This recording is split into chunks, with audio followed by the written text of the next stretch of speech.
বড় আশা আমার, সারা জীবনের আশা। আমি জেলখানায় 3টা বছর যতদিন তাহাজ্জুদ পড়েছি প্রতিদিন আমার এই দোয়া ছিল, আল্লাহ তুমি যাই করো অন্তত সর্বচোখে একটা দেখার সুযোগ করে দিও 56,000 বর্গ মাইল কোরআন দিয়ে চলছে, একটা মিনি জান্নাত হয়ে যাবে। অনেকে মনে করছে যদি কায়েম হয়ে যায় আমি যে একটু লাল পানি খাই ওটা খেতে পারবো না, পারবো, কিন্তু আপনার লাল পানি খাওয়ার মন হবে না, এমন পরিবেশ আল্লাহ তৈরি করে দেবে পুরা 56,000 বর্গ মাইল মসজিদের মতো হয়ে যাবে। এক কথা বলেন না কেন? মসজিদে প্রবেশ করলে যেমন বিড়ি খাওয়া যায় না, খেতে মনে চাইলেও ওটা পরিবেশ আলাদা। খেতে পারবেন? বলেন। বাবা খেতে পারবেন? ডাল খেতে পারবেন? গাঁজা কিচ্ছু পারবেন না, কারণ পরিবেশটা এরকম। কোরআন যদি কায়েম হয়ে যায় পুরা বাংলাদেশের 56,000 বর্গ মাইল এভাবে মসজিদের মতো বানিয়ে ফেলবে, তখন আপনি আর বিড়ি খাবেন এরকম মনই থাকবে না, লাল পানি খাওয়ার মনে তো আসবেই না। আল্লাহ একটা জান্নাতের পরিবেশ তৈরি করে দেবে, আর মরে গেলেই আপনি জান্নাতি।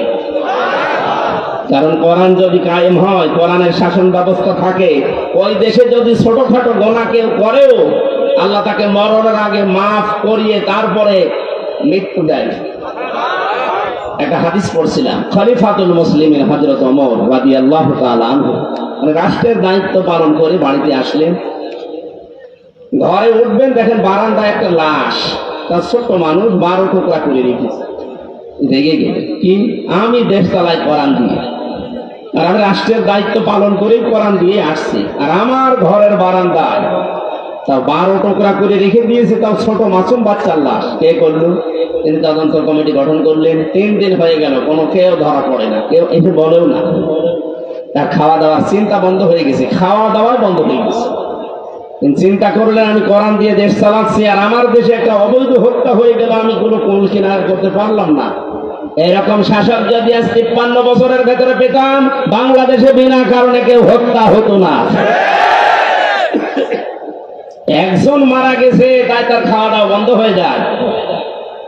আর শাপলা চত্বরে যেভাবে মানুষ মেরেছে, বিডিআর যেভাবে হত্যা করেছে, 2024 সালে যেভাবে পুলিশের ভ্যান থেকে তাজা মানুষকে ফেলে দিয়ে পিষে মেরেছে, কত মানুষকে আগুন লাগিয়েছে আশুলিয়ায় দেখেননি? এখনো পর্যন্ত এই লাশগুলো চোখের সামনে ভাসে। আপনি এমনিতে মাটি দিতে পারতেন, আপনি আবার আগুন ধরিয়ে দিলেন। আপনি মানুষ। এই দেশে এই স্বৈরাচারীকে যদি নিষিদ্ধ করতে হয় কিচ্ছু লাগবে না, শুধু আশুলিয়ার এই লাশগুলো যথেষ্ট। মানুষ এত নিচে নামতে পারে ক্ষমতার জন্য। হযরত ওমর 3 দিনের ভেতরে চিন্তা করে করে তার মাথা খারাপ হয়ে গেছে, আমি এখন কি করি। হঠাৎ দেখলেন এক মহিলা যুবতী তার বাবাকে সহ রাজ দরবারে হাজির। ডাক দিয়ে বলে, খলিফাতুল মুসলিমিন, যে লাশের চিন্তায় আপনার ঘুম আসে না, ওই ছেলেটা আমার নিজের। আমি ওকে টুকরা টুকরা করেছি, 12 টুকরা করে আপনার বারান্দায় রেখে গেছি। হযরত ওমর বলেন, কি বলো, মাথা ঠিক আছে তোমার? হ্যাঁ, এই যে আমার বাবা সাক্ষী আছে। আমার বাবাকে আমি সাথে করে নিয়ে এসেছি, আমার নিজের জন্ম দেওয়ার সন্তান, এটা ওকে আমি 12 টুকরা করেছি নিজের হাতে। কোথায় ফেলবো? আপনার বাড়ির বারান্দায় রেখে গেছি।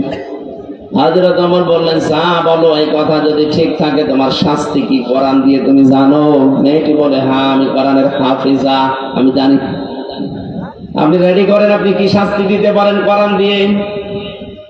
মানুষ হত্যা করার যে শাস্তি হযরত ওমর আরম্ভ করবেন।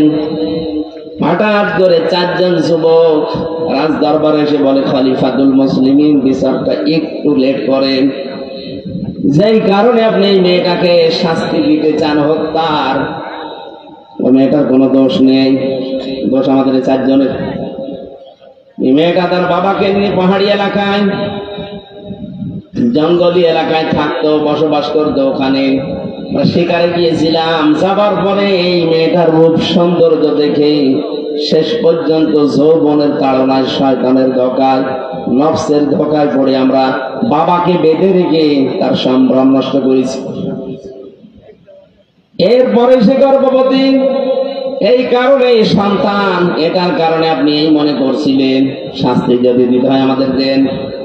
হযরত ওমর ওদেরকে জিজ্ঞাসা করলেন, 3টা দিন পার হয়ে গেল, তোমরা আসলে না কেন? আগে থেকে যদি আসতে তাহলে আমার খাওয়া দাওয়া বন্ধ হয় না, আগেই বিচার করে দিতাম। ছেলেগুলো বলে, খলিফা আমি আসি নাই আমরা এই জন্যে, মনে করেছিলাম যা করলাম কেউ সাক্ষী তো নেই, ধরা যদি না পড়ি বেশি যাব। কিন্তু কোরআনে কারিম আমাদেরকে বাঁচতে দিল না। বারবার কোরআন আমাদের সামনে এসে এই কথা আমাদেরকে যেন আহ্বান জানায়, দুনিয়াতে যে গুনাহ করলে এটার যদি শাস্তি দুনিয়ায় না হয়, মরণের পরে কিন্তু আল্লাহ ডবল করে বিচার করবে। মুসলমানের এখানে একটা কথা বলে রাখি, কোন অপরাধের শাস্তি যদি আপনি দুনিয়ায় না পান, ওই অপরাধের বিচার যদি আল্লাহ কিয়ামতে যেদিন করবে ডবল করে করবে। কথা বুঝতেছেন? 3টা পাপের শাস্তি আল্লাহ ডবল দেবেন। সূরা ফুরকান 19 নম্বর পারার 4 নম্বর পৃষ্ঠার 13 নম্বর লাইনে আছে, 70 নম্বর আয়াত। والذين لا يدعون مع الله إلها آخر ولا يقتلون النفس التي حرم الله إلا بالحق ولا يزنون إلى آخر آية। এই দুনিয়াতে আল্লাহকে ডাকে, তার পাশাপাশি যারা অন্যকে ডাকে তাদের শাস্তি হবে মরণের পর ডবল। الذين لا يدعون مع الله إلها آخر, এই যে মা মানে সঙ্গে সাথে, আল্লাহকে ডাকে কিন্তু তার সাথে অন্য কাউকে ডাকে। আর এইটাই বাংলাদেশে চালু করার জন্য 15.5 বছর অনেকে উঠে পড়ে লেগেছিল। আল্লাহকে ডাকেন পাশাপাশি আমার বাবাকেও ডাকেন, এই জন্য মোড়ে মোড়ে বাবা। কথা বলে না কেন? এমন কোন জায়গা ছিল যে বাবা নেই? মাথার উপরে বাবা, টয়লেটেও বাবা। আমি তো অনেক টয়লেটে যেয়ে দেখেছি বঙ্গবন্ধু টয়লেট। কি গো, আর কোন জায়গা বাকি ছিল? টাকার ভেতরে দিয়ে রেখেছেন, বাজার করতে গেলে ওইদিকে তাকিয়ে মনে হচ্ছে না একজন আছে, মাথার উপরে রেখে দিয়েছেন। অথচ কোরআন জানিয়েছে ওয়া কালিমাতুল্লাহি হিয়াল উলিয়া, সব জায়গায় উপরে থাকবে আমি আল্লাহর কথা। এখন ডক্টর মোহাম্মদ ইউনূসের মাথার উপরে যেটা লেখা, লা ইলাহা ইল্লাল্লাহু মুহাম্মাদুর রাসূলুল্লাহ, আমরা এটা চাই। এক কথা বলেন, সব জায়গায় উপরে থাকবে কার কথা? আল্লাহকে ডাকার পাশাপাশি যারা অন্য কাউকে ডাকার সিস্টেম করে দিয়েছিলেন তাদের শাস্তি ডবল হবে। আল্লাহ মনে হয় এইটা সহ্য করে নাই, এই জন্য বিকাল 5টা বাজতে বাজতে সারা দেশ থেকে আল্লাহর বিপক্ষে যারা তাদের নষ্ট করে দিয়েছে। আমার কুষ্টিয়াটা একটু শক্ত ছিল, এটা ভাঙতে একটু দেরি হয়েছে।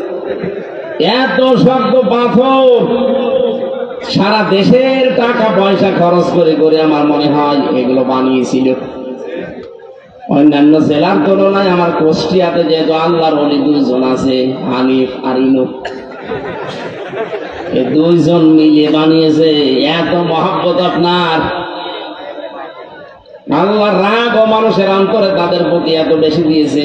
একজনকে দেখলাম আদালতে কেউ লাঠি দিচ্ছে, পচা ডিম দিচ্ছে, আর একজনের বাড়ির ইট খুলে নিয়ে চলে যাচ্ছে। আজকে আমরা পরিষ্কার আল্লাহর সাথে অন্য কাউকে ডাকবো না, সে মরা বাবা হোক আর জিন্দা বাবা হোক। কথা বলেন না কেন?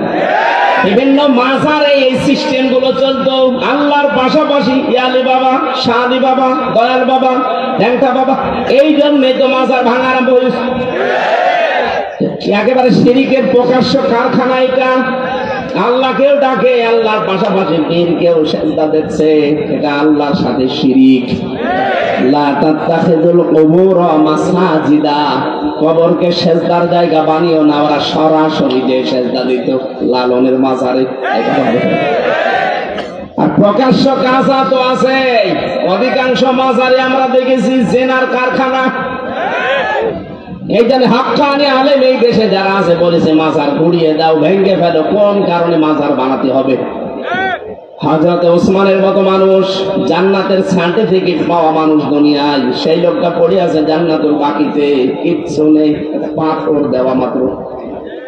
আর দেশের গরু ছাগল মরে যায়, তার কবর 3 তালা হয়।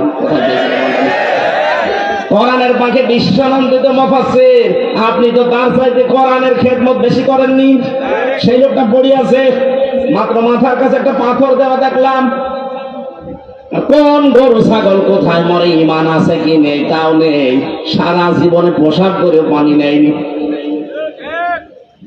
14 তালা বানিয়ে রেখেছে কবর, সবগুলো মাটির সাথে মিশিয়ে দেওয়া দরকার। আজকে থেকে আমরা সিদ্ধান্ত নিয়ে বাড়ি যাব, যতদিন বাঁচি আল্লাহর সাথে আর কাউকে ডাকবো না। কি রাজি আছেন আপনারা? 2 নম্বরে যারা অবৈধভাবে মানুষকে হত্যা করে, বাংলাদেশ স্বাধীন হওয়ার পরও এত হত্যা হয়নি, এই 9 সাল থেকে 24 সালে যত হত্যা হয়েছে। বাকিগুলোর অনেকের খোঁজই আমরা জানি না। আমি মাঠের নিচে ছিলাম 10 দিন, আমি দেখেছি কত মানুষের কান্নার আওয়াজ আসতো আমার কানের। আমার তো চোখ বাঁধা ছিল, চোখ কালো কাপড় দিয়ে বেঁধে নিয়ে মাজায় একটা দড়ি নিয়ে ওরা হাঁটিয়ে নিয়ে যেত, মনে তো আমার গরুর মতো নিয়ে যাচ্ছে। আশপাশ থেকে কান্নার আওয়াজ পেতাম, কারণ কোনো আওয়াজ তো ওখানে যাওয়ার কথা না। মানুষ সিঁড়ি দিয়ে উপরে ওঠে আর ওরা সিঁড়ি দিয়ে আমার নিচে নিয়ে যেত, তার মানে মাটির নিচে। ওইটা কোন জায়গায় এটা আমি জানি না, যেখানেই নিয়ে গিয়েছে বহু মানুষের কান্নার আওয়াজ পেতাম মাঝে মাঝে। আর একটা আওয়াজ দিত, আহ, এরকম একটা আওয়াজ। বুঝতাম এখানে কয়েক মাস ধরে মানুষ হয়তো আছে। যে সমস্ত মানুষ পাহারা দিয়ে যেত, ওই এসআই যারা, তাদেরকে প্রকাশ গোপনে বলতাম, ভাই যে আওয়াজ আসলো, শব্দ না, অধিকাংশ গুলোতে হিন্দু পেয়েছিলাম। কিছু কিছু যাদের একটু মনুষ্যত্ব আছে বলতো, 1 মাস 2 মাস না, কেউ 2 বছর 5 বছর পড়ে আছে, কেউ জানেই না। আপনি এখনো পর্যন্ত বলেন আমার কি দোষ, কি দোষ, আপনি টের পান না। কোন দোষ যদি আপনার নাও থাকে, আপনার সবচেয়ে বড় দোষে আয়না ঘর। আপনি জানেন না কি হয়তো ওখানে ইলিয়াস আলীর মেয়েকে নিয়ে আপনি কি করলেন, কি নাটক, কি প্রতারণা, অথচ তাকে আপনি মেরে ফেলেছেন আগে। আমার মাঝে মাঝে রিমান্ডে আশ্চর্য লাগতো, আল্লাহ, যে অফিসার গুলো এই করে যায় আমার সাথে, এরা রাতে বাড়ি যে ঘুমায় কি করে? এদের তো ঘুম আসার কথা না, হয় লাল পানি খায় নাই বড়ি খায়, তাছাড়া ঘুম আসার কথা। এখানে শাস্তি হবে তাদের ডবল, এখন শুরু হয়েছে কেবল ডবল শাস্তি হবে। যারা অন্যায় ভাবে মানুষকে হত্যা করেছেন, ইন্ধন দিয়েছেন, বিভিন্ন কায়দা কৌশল করে এগিয়ে দিয়েছেন, আপনার শাস্তি ডবল হবে।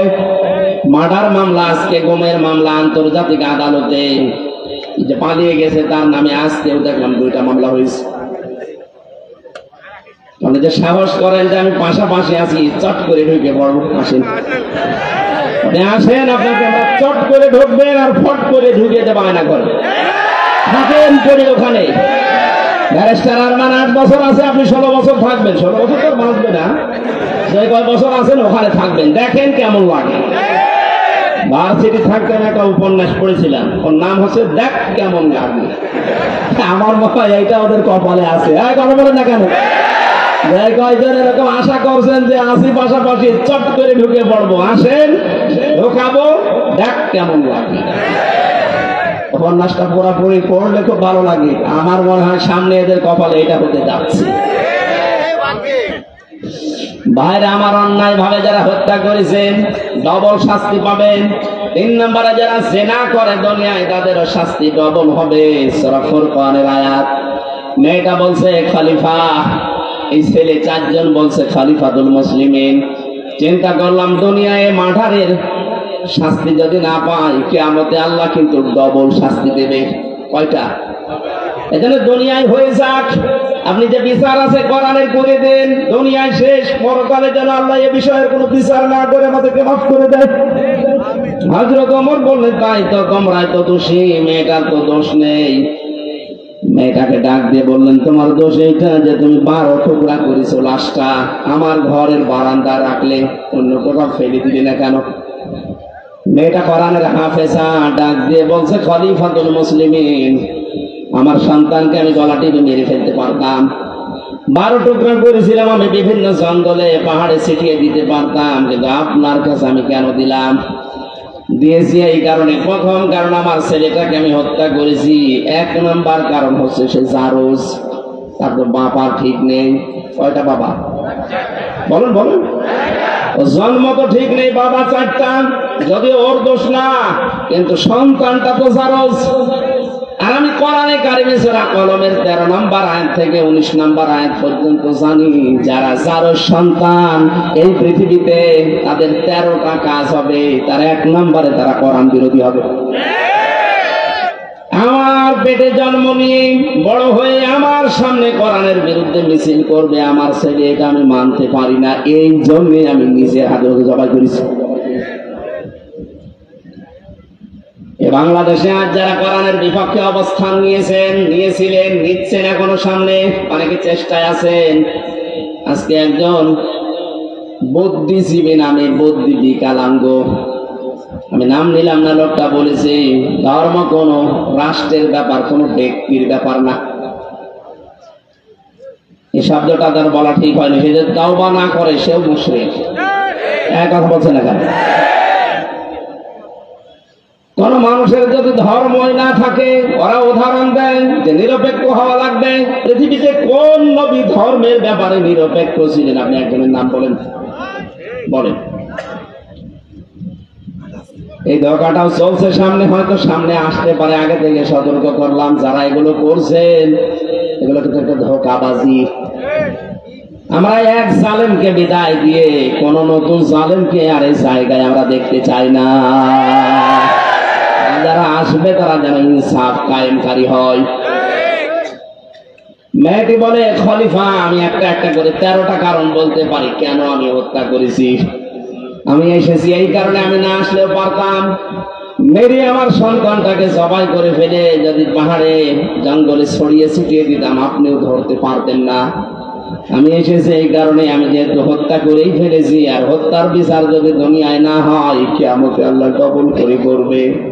দয়া করে কোরআন দিয়ে আমার বিচারটা করে দেন, কিয়ামতে যেন আল্লাহ আমার ব্যাপারে আর কিছু না বলে। হযরত ওমর এই 5 জনের বিচার করলেন। আমার বোঝানোর বিষয় ছিল, কোরআনে কারীম দেশে থাকার কারণে, কায়েম থাকার কারণে ওরা গুনাহ করেছিল, কিন্তু গুনাহ করার পরেও কোরআনে কারীম তাদের ভেতরে অনুশোচনা, অনুতপ্ত এমন ভাবে ধরিয়েছে, মরণের আগে তারা ঈমান নিয়ে বিদায় নিতে পেরেছে। এদেশে যদি কোরআন কায়েম হয়ে যায়, আপনার মদ খেতে মনে চাইবে না, বিড়ি খেতে মনে চাইবে না, ডাল পানি খেতে মনে চাইবে না, কারণ পরিবেশটাই হয়ে যাবে এরকম। ছোটখাটো গোনা যদি নফসের ধোঁকায়, শয়তানের জালে পড়ে হয়েও যায়, কোরআন আপনাকে বাধ্য করবে অনুশোচনা করে, তাওবা করে জীবনের মতো ঈমান নিয়ে বিদায় নেওয়ার। বলেন আমিন। আল্লাহ, আমরা এইরকম একটা পরিবেশ চাচ্ছি, কথা বলেন ঠিক কিনা? আল্লাহ যেন আমাদের কোরআনের শ্রোতা হিসাবে মুনাফিকের কোনো স্থান এখানে না দিয়ে, 3 নাম্বার যেটা বলেছিলাম যে ঈমানদার, এই মানুষগুলোর যে বৈশিষ্ট্যগুলো আল্লাহ দিয়েছেন সূরা আনফালের 2, 3, 4 নাম্বার আয়াতে, আল্লাহ আমাদের ভরপুর করে আজ বাড়িতে নিয়ে যান। বলেন আমিন। দরুদ আর সালাম পাঠের মাধ্যমে আজকের তেলাওয়াতকৃত আয়াত সূরা মুমতাহিনা। কোন সূরা? মুমতাহিনা মানে পরীক্ষিতা নারী। 6 জনের নাম পেয়েছি আমি। এই পৃথিবীতে 6 জন নারীকে আল্লাহ পরীক্ষা করে তাদেরকে পরীক্ষিতা নারী হিসাবে খেতাব দিয়েছেন। তার ভেতরে হযরতে মরিয়ম একজন। তিনি সতীত্বের হেফাজত করেছিলেন। আজ যে সমস্ত মেয়েরা মডেল খুঁজে পান না যে আদর্শ কারে বানাবো, হযরতে মরিয়ম হবে আপনার জন্য আদর্শ। কথা বলুন। ওরা আদর্শ বানিয়েছে ঐশ্বরিয়াকে। আজকে ঐশ্বরিয়ার জীবনে দিয়েছে। ওই একজনকে খুশি করার জন্য রাতের বেলা কত টাকা কন্ট্যাক্ট করে, কত টাকা ভাড়া পায়, আপনি তার জীবনী পড়ে দেখেন। এই যদি হয় আপনার আদর্শ, আর আপনি এটা দেখে দেখে মনে করেন এর মতো হব, হ্যাঁ ওর মতো হবেন, দুনিয়ায় শেষ, আখিরাতে সারা জীবন জাহান্নামে পোড়া বানাবে। মেয়েরা যারা এসেছেন, আপনার আদর্শ হওয়া লাগবে 1 নম্বরে মরিয়ম। আপনার চরিত্রকে, সতীত্বকে আপনি হেফাজত করে রাখবেন। আমরা আগে তাফসিরে প্রবেশ করি, এরপরে সামনে যাব ইনশাআল্লাহ। ফাউযু বিল্লাহি মিনাশ শাইতানির রাজীম। বিসমিল্লাহির রাহমানির রাহিম।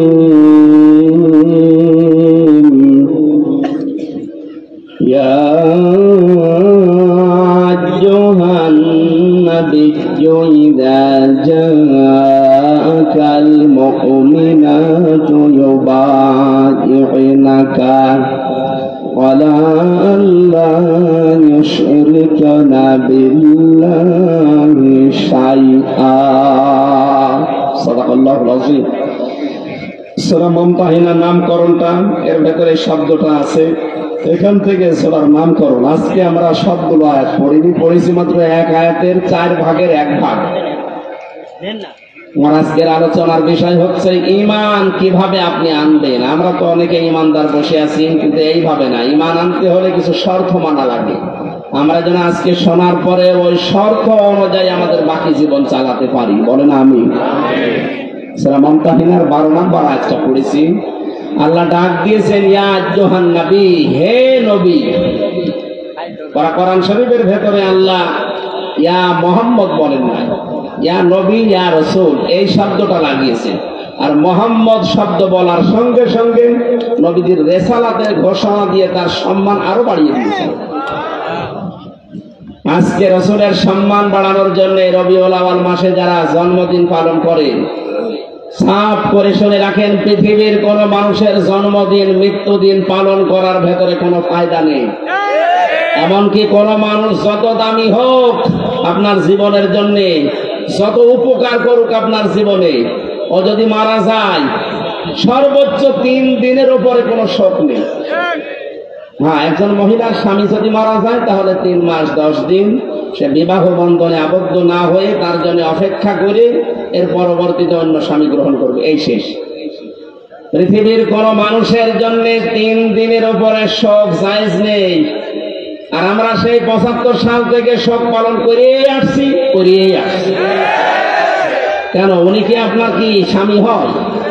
আপনার কি বাবা হয়? কোন কারণে শোক পালন করা লাগবে তার জন্য বলেন? আপনি কি তাকে ইসলামের ঊর্ধ্বে মনে করেন?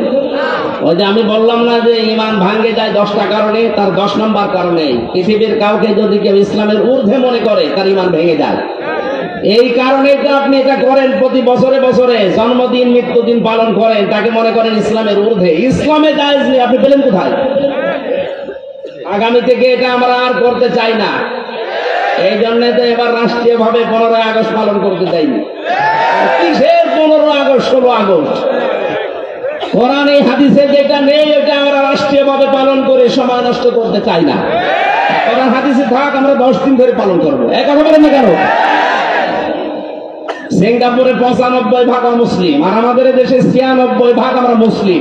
এখানে কোনো বানানো নিয়ম নীতি চলতে পারবে? বলেন তো পারবে? আগামী থেকে সেই হোক 3 দিনের উপরে আমাদের কোনো শোক আর থাকবে না। বিশ্ব নবী মুহাম্মদ রাসূলুল্লাহর উপরে তো দুনিয়ায় আর কেউ নেই, আল্লাহর পরে তার স্থান। শোক পালন করা যদি জায়েজ হতো প্রতি বছরে বছরে, আমার মনে হয় তার জন্য আমরা শোক পালন করতাম। কোনো আলেম তো এটা করে না। যে সমস্ত বেদাতপন্থী আছে এরা নবীর জন্মদিন পালন করার জন্য উঠে পড়ে লাগে। কোথায় পেয়েছেন দলিল বলেন তো? নবীর মিলাদ পড়েন। মিলাদ মানে জন্ম। মিলাদ মানে কি? যেই 2 জন চাচা নবীর জন্মে খুশি ছিল, 2 জনেই জাহান্নামে গেছে, একটা আবু তালেব আর একটা আবু লাহাব। কথা বলেন না কেন? 2 জনই কিন্তু মিলাদে নবীর জন্মে খুশি। আর যেই 2 জন চাচা নবীর আদর্শে খুশি, হযরত হামজা হযরত আব্বাস, 2 জনেই জান্নাতে। এখান থেকে শিক্ষা নিতে পারেন না? এরপরও আপনি আলেম নামে জালেম হয়ে কলঙ্ক করে মানুষকে আপনি ধোঁকা দিয়ে বোকা বানিয়ে টাকা ইনকাম করছেন এই রবিউল আউয়ালের নাম দিয়ে। আশা করছি এগুলো আমরা সচেতন মানুষ আগামী থেকে আর করব না। আপনি যদি আদর্শ অনুসরণ করে খুশি থাকতে চান তাহলে 40 থেকে 63 এই 23 বছর অনুসরণ করেন। এক কথা বলে না কেন? আমরা এখন থেকে কারো জন্ম নিয়ে আনন্দ করব না। আমাদের জন্ম নিয়ে আনন্দ না, আমাদের আনন্দ হবে তার আদর্শ নিয়ে। কথা বলে না কেন? নবীজিকে আল্লাহ ডাক দিলেন ইয়া মুহাম্মদ, যেখানে কোন জায়গায় কোরআনে আল্লাহ দেয়নি। নাম নেওয়ার সঙ্গে সঙ্গে রিসালাতের ঘোষণা দিয়ে তার সম্মান বাড়িয়ে দিয়েছেন। মুহাম্মাদুর রাসূলুল্লাহ ওমা মুহাম্মাদুন ইল্লা রাসূল মা কানা মুহাম্মাদুন আবা আহাদিম মির রিজালিকুম ওয়ালাকিন রাসূলুল্লাহ ওয়া খাতামান নাবিয়্যিন। আরো আছে সূরা মুহাম্মদ একটা আয়াত, আলা নুজিলা আলা মুহাম্মাদ হুয়াল হাক্কু মির রাব্বিহি প্রত্যেকটি জায়গায় আল্লাহ তার নাম নেওয়ার সঙ্গে সঙ্গে ঘোষণা দিয়েছেন যে তিনি আমার রাসূল। জোরে বলেন আল্লাহু আকবার। এই জন্য আমরা এই জায়গা একটা স্পর্শকাতর জায়গা, রাসূলুল্লাহকে কেউ গালি দিলে আমরা সহ্য করতে পারি না। কুষ্টিয়াতে গত 2 দিন আগে একজন বুঝে হোক না বুঝে হোক গালি দিয়েছে। এখানে কোনো ছাড় নেই, আপনি বুঝে দেন আর না বুঝে দেন আপনি অপরাধী। কুষ্টিয়া ফুসে উঠেছে, সারা দেশ এখন ফুসতেছে। আগামী থেকে আমরা এই দেশের এই বিবেক বুদ্ধিহীন কিছু মানুষ আছে, বিভিন্ন নাম নিয়ে যারা চলে, সে যে নামেই হোক, রাসূলুল্লাহর ব্যাপারে কিন্তু কোনো আপোষ নেই। বিশ্ব নবীকে অপমান করার চেষ্টা করলে, গালিগালাজ করলে, যা করা লাগে এই দেশের মানুষ কিন্তু তাই করবে। এখানে সাবধান হয়ে থাকবেন এই বিষয়ে। অন্তত আপনি আমার গালি দেন, অসুবিধা নেই, কিন্তু রাসূলুল্লাহকে গালি দিতে পারবেন না। আমাদের জীবনের চাইতেও তিনি আমাদের কাছে দামি। কথা বলেন ঠিক কিনা? আল্লাহ এই মহব্বতের কারণে যেন আমাদেরকে মাফ করে দেন। আমি এখানে একটা তথ্য বলবো, এই যারা মহব্বত করে আল্লাহর রাসূলকে এই কথা বলে শেষ করে দেন, তাদের জন্য খুব শিক্ষা আছে এখানে। আপনি শুনেছেন আয়াতটা, দেখেন এইভাবে নেই। قل إن كنتم تحبون الله فاتبعوني يحببكم الله ويغفر لكم ذنوبكم الله غفور رحيم। সূরা আলে ইমরানের 31 নম্বর আয়াত। আল্লাহ পাক বলেন, নবী আপনি বলুন, তোমরা যারা বলো আল্লাহ তোমাকে ভালোবাসি, এই দাবি যারা করো তাদেরকে বলছি এই দাবি করার দরকার নেই। যদি দাবি সত্যে প্রমাণ দিতে চাও, ফাত্তাবিউনি, আমি রাসূলের অনুসরণ করো। এখানে যে তাবউন শব্দটা আছে, তাবাইন, যত অভিধান আছে আরবিতে দেখবেন তাবউন মানে দেখে দেখে চলা। আমার সামনে বেলাল স্যার যেভাবে হেঁটে যাবে, যেভাবে পা ফেলবে, যেভাবে হাত নাড়াবে, যেভাবে মাথা দোলাবে, ওইভাবে দেখে দেখে চলার নাম আরবিতে তাবউন। তাহলে রাসূলুল্লাহকে কি অনুসরণ করা লাগবে, ইত্তেবা করা লাগবে তাকে দেখে দেখে? প্রশ্ন আসতে পারে, উনি তো আমার সামনে নেই। হ্যাঁ, উনি সামনে নেই, ওনার আদর্শ পড়ে আছে আমাদের সামনে। বিদায় হজের ভাষণের দিন বলেছিলেন, তারাক্তু ফীকুম আমরাইন, 2টি জিনিস রেখে গেলাম, লান তাদিল্লু মা তামাসসাকতুম বিহিমা কিতাবাল্লাহ ওয়া সুন্নাতু রাসূলিহি। 2টা জিনিস রাখলাম, যদি অনুসরণ করতে পারো কোনোদিন পথ ভ্রান্ত হবে না, পথ হারা হবে না, মার খাবে না, না খেয়ে থাকবে না। এই তাদিল্লু শব্দের 99টা অর্থ আছে। কোনদিন আপনি না খেয়ে থাকবেন না, কারণ জমিন আল্লাহ আমাদেরকে ওয়ারিশ বানিয়েছে। জমিনের ওয়ারিশ যারা, তারা না খেয়ে থাকবে। মানে পৃথিবীতে যারা আল্লাহকে মানে না, তারা এই পৃথিবীর ভাড়াটিয়া, আর আমরা হচ্ছে জমিনের মালিক। মালিক কোনদিন না খেয়ে থাকতে পারে না। আমরা যেহেতু অনুসরণটা ওইভাবে করতে পারছি না, কিভাবে? ফাত্তাবিউনি, আমি রাসূলকে তোমরা অনুসরণ করো। যদি অনুসরণ করতে পারো, যখন অনুসরণ আরম্ভ হবে, ইউহিব্বুকুমুল্লাহ, আমি আল্লাহ নিজে তখন ভালোবাসা আরম্ভ করব না করেছি। এখানে যারা আরবি গ্রামার বোঝে জিজ্ঞাসা করেন, ইউহিব্ব এটা মোজারে, বর্তমান, ভবিষ্যৎ, প্রেজেন্ট, ফিউচার। যখন থেকে আপনি নবীজিকে অনুসরণ আরম্ভ করবেন, তখন থেকে আপনাকে আল্লাহ ভালোবাসা শুরু করবে। কি কথা বুঝতেছেন?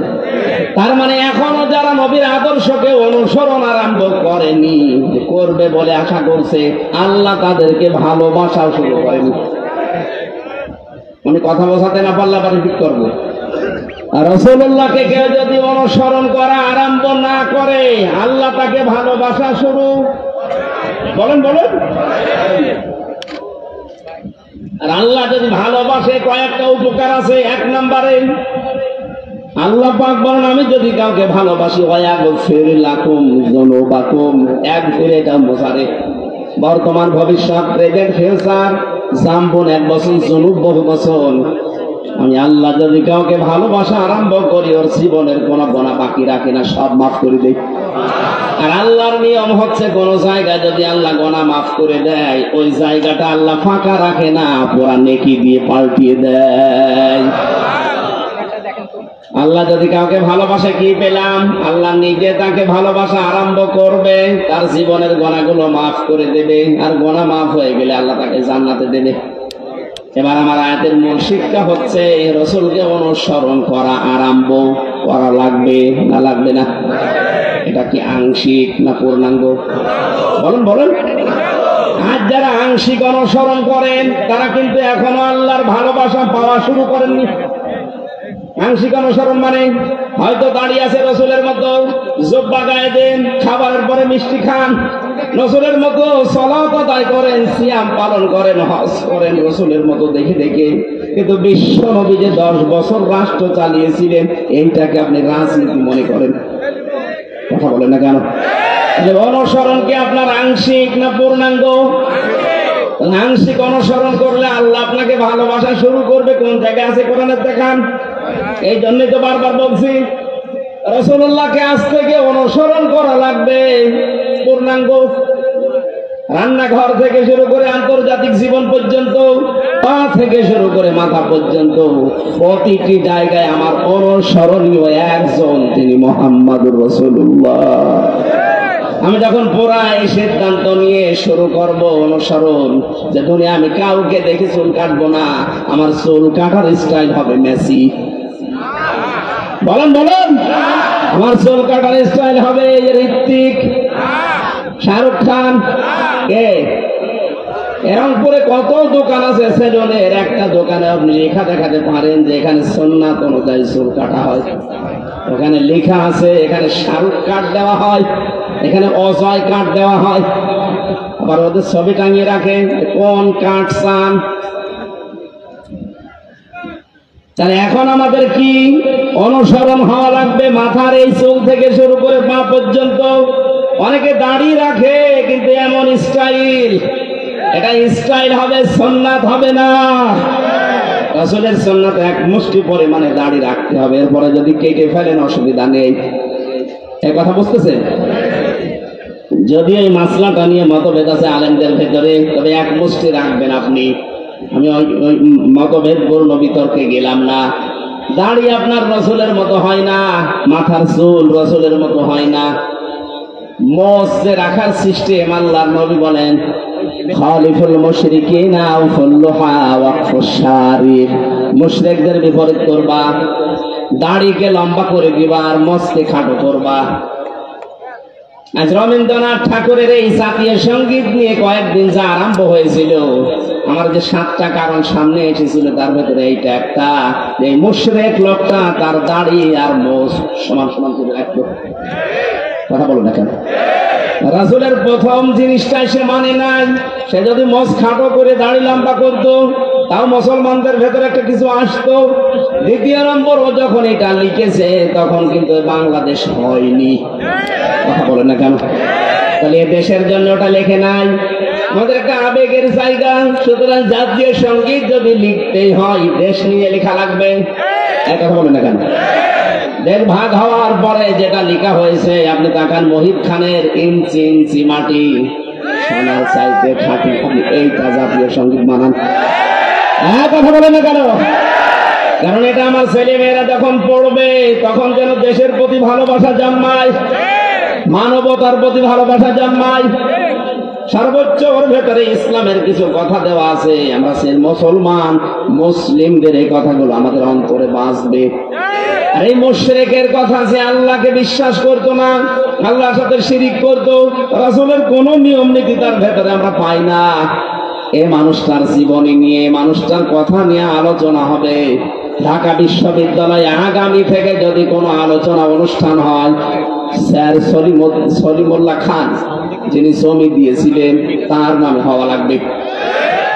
কথা বলেন না কেন? এত উপকার করলেন শত শত বিঘা জমি দিয়ে, তার নামে কোনো কিছু হয় না। কোথা থেকে কোন ভেনদেশি সকল উড়ে এসে জুড়ে বসে কি বলে গেল, তার নামে আপনি অনুষ্ঠান করবেন। বাংলার টাকা দিয়ে আগামীতে মুশরিকের জন্য কোনো অনুষ্ঠান হবে না। অনুষ্ঠান যদি হতে হয় যিনি জমি দিয়েছিলেন তার জীবনী থেকে কিছু করেন। কথা বলেন না কেন? কোরআন পড়েন, হাদিস পড়েন, মানুষকে জানান, তার জন্য দোয়া করেন, আল্লাহ যেন তাকে মাফ করে দেয়। এরপরে যত নিচে নামছি আমরা কোন জায়গায় রাসূলের আদর্শ পাচ্ছি না। বিশ্ব নবী তার স্ত্রীদের সাথে যে আদর্শ দেখিয়েছেন ওইটা আপনার ভেতরে নেই।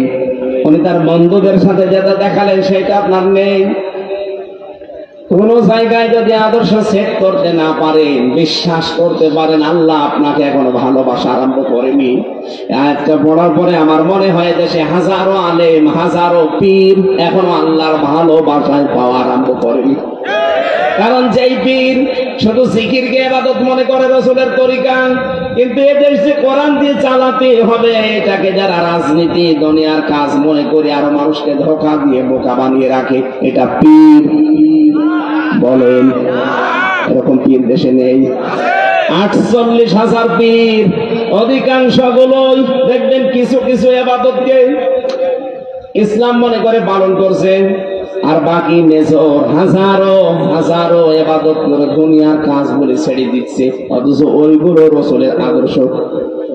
বিশ্বনবী জানিয়েছেন তোমরা সবাই ঐক্যবদ্ধ হবা, এটা কোরআনে কারীমের নির্দেশ।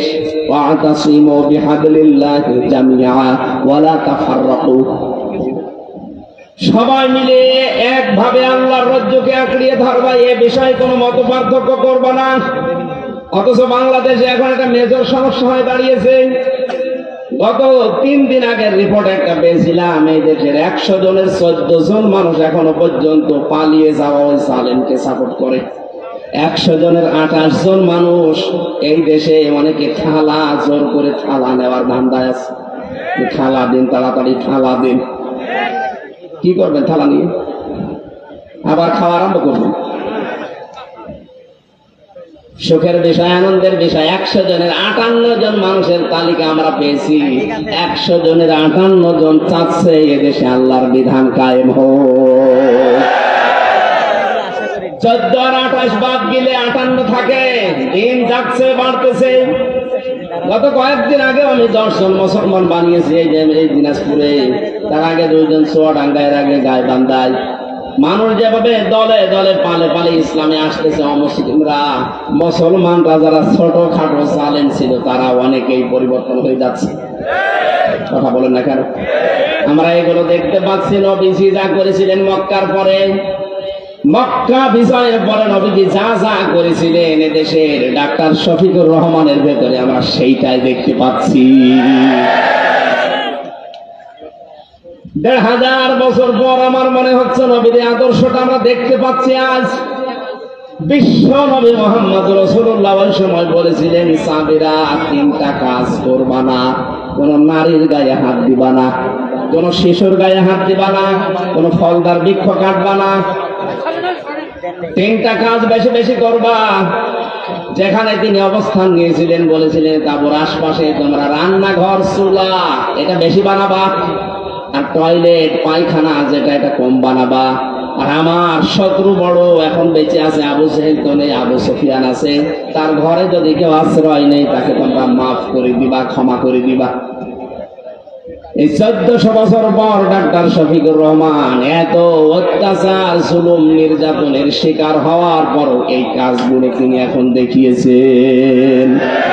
যারা আমাদের প্রকাশ্য শত্রু ছিল তাদের ওই ঘর বাড়িগুলো উনি পাহারা দিয়েছেন লোক দিয়ে। কথা বলুন। কৌশল অবলম্বন করার জন্য মুসলমানদেরকে নিয়ে তিনি ঐক্য হওয়ার চেষ্টা চালাচ্ছেন। আমরা দেখতে পাচ্ছি কিছু মানুষ এখনো পর্যন্ত সেই মানধাত আমলের আকীদা আকীদা আকীদা এই নিয়ে তারা এখনো ডিভাইডেড আছে। মুফতি জসিমউদ্দিন রহমানী মাদ্দাজিল্লুহুল আলী কয়েকদিন আগে জেল থেকে বের হয়ে উনি জানিয়েছেন এই দেশে মুসলমান যেন এক হতে না পারে, এর পেছনে সব চাইতে জঘন্যতম ভূমিকা পালন করছে একজন পীর। জাতি কিন্তু বুঝে ফেলেছে, যারা ফরিদউদ্দিন মাসুদের মতো মানুষকে তালয় বানিয়েছেন। কথা বলে না কেন? আপনি আর তালয় বানানোর লোক পাননি দেশে। এমন একটা কলঙ্কিত মানুষ মুফতি আমিনী সাহেবের জামাই মাওলানা শাখাওয়াতুদ্দিন রাজি আমার সাথে 3 বছর ছিল বেচারা। মাঝে মাঝেই বলতো, টক শোতেও বলেছে, এই বাংলাদেশে তাসলিমা নাসরিনের মতোই এই ফরিদউদ্দিন মাসুদ, কোনো পার্থক্য নেই। ও আর ওই একই যে লোকটা কোরআনের পাখি সাইদি সাহেবের ফাঁসি চাইতে পারে, একটা মজলুম মানুষ সে জেলখানায় আছে, তারা আমৃত্যু দিয়েছিল, আর এই লোকটা শাহবাগে গিয়ে বলছে আমরা তার ফাঁসি চাই। এটা একটা টাটকা নির্ভেজাল কোরআনগার। আরে আলেম নাম নিয়েছে, ওর নাম নাকি বুজুর্গ আল্লামা, কত কিছু দিয়েছে। ওর নামে বুজুর্গ দিলে আল্লাহর আরশ কাঁপবে। ওর নাম বেজির গু। হ্যাঁ, কথা বলে না কেন? যে কয়টা 5-8টা গোলাম ছিল যারা মাজলুমের বিপক্ষে অবস্থান নিয়েছিল, পক্ষে না গিয়ে জালেমদের পা শুধু চেটেছে। যারা কওমি জননী নাম দিতে পারে জালেমকে, একটাকেও যেন বিচার ছাড়া আর বাঁচতে না দেওয়া হয়। প্রত্যেকের বিচার আমরা দেখতে চাই। এই কথা বলেন। ওই যে মাইজ ভান্ডারী নসিবুল বসর, ও শয়তান সেদিন ভিডিও পাঠিয়েছে যে আমি যা করেছি জামাতের বিরুদ্ধে, শিবিরের বিরুদ্ধে, বিএনপির বিরুদ্ধে, এরা আমারে ছাড়বে না, জীবনও আপনাকে ছাড়া হবে না। আপনি সবচাইতে বড় মারাত্মক ভুল করেছেন কোরআনের পাখির বিরুদ্ধে মামলা দিয়ে, তাও মিথ্যা মামলা। যারা সাক্ষী দিতে যায় তাদের সাক্ষী পর্যন্ত গায়েব হয়ে যায়। ও নিজে যখন স্বীকার করছে যে আমি ইয়া করেছি, আমারে ছাড়বে না, না আমরা ছাড়তেও চাই না, দৃষ্টান্তমূলক শাস্তি চাই এই মাইজ ভান্ডারীর। কথা বলেন। আলেম নামে কলঙ্ক, এগুলো নাম নিয়েছে কি সুন্দর সুন্দর, দেখেন কুসেআ, কি কুসেআ, কি কুকুর, শ্রীগাল, বিড়াল। যাদের নামে ডিনেগেশন ডিগ্রি 14টা করে ব্যবহার করে, এগুলো জাহান্নামী মানুষের আলামত। আপনাকে মানুষ নিজে ডাকবে, আপনি আল্লামা কিনা, নিজের নামে আগেই পরিচয় দেয় আমি শোলাকিয়ার ইমাম। বলছি কিসের শোলাকিয়ার ইমাম? আপনি ইমামতি করার জন্য সেই গোপালগঞ্জ থেকে গন্ডা ভাড়া করে এনে বাইতুল মোকাররমের মতো জায়গা